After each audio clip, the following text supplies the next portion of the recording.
Welcome to ATV Customs. Just want to give you the history of my 72 Corvette convertible. When I first saw this thing, I was 15, and my dad's next door neighbor used to drive it to work once in a while in the summers. It was I believe a 69 Corvette blue color. I can't quite remember exactly what color it was. And he had it parked in a barn, and his renters, they had a couple of children, decided to help him fix all the rock chips when he wasn't there, and they painted all the rock chips with nail polish, and they painted the whole car. So they decided to repaint this car, and I believe what happened was the paint got mixed wrong and it came out purple, so they painted the whole car anyway. And here it is. It's been sitting inside for over 30 years. I believe those tires are about 32 years old, and yes, I took this thing autocrossing the first year I got it.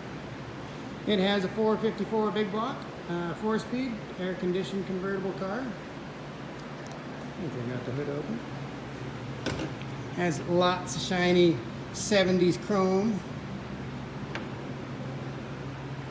It's a replacement warranty 454 from GM, from what the history I have tracked down. It has shag carpet and a velvet dash. It is extremely 70s. We had spent $1,800 doing headers and side pipes, and they're really obnoxious. This kit came from GM. Not quite sure if it's Eckler's. Is it a GM? Is it a Greenwood? I'm guessing it's an aftermarket that GM was selling. They got rid of the headlights that are supposed to be in the front, blast them all in. And you can still see a bunch of the awesome bodywork. It has air shocks in the back. The convertible roof is shrunk so it doesn't close. And they actually cut extra taillights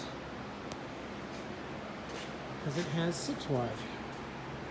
The back end is so wide it's crazy. I believe it's 8 inches wider than a normal Corvette.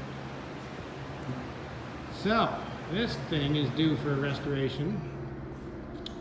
I'm undecided on color. I'm leaning towards a crazy white, kind of like my Acadian, but I also want to go back to factory blue. I'm not sure. There's 3 different colors. There's a purple and there's a blue underneath, and I've noticed a green underneath the blue. So I had the transmission rebuilt in this thing as well, back to stock modifications, and it's giving me grief already. So that's got to come back out, and I've hardly got any miles on it. So I'm going to have to do this whole car over again. Oh yes.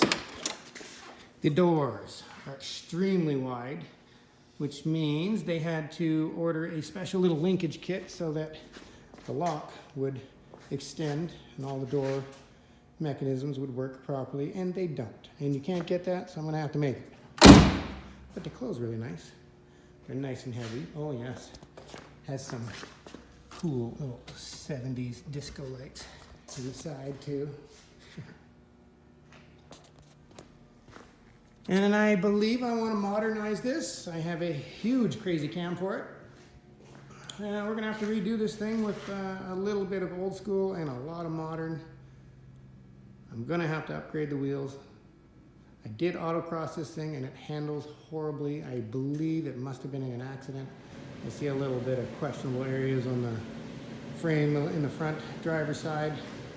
Probably why the body kit went on. But I love it. This is the Corvette that most people hated the most back then. And I think this thing is just awesome, and it's going to be even better when I'm done.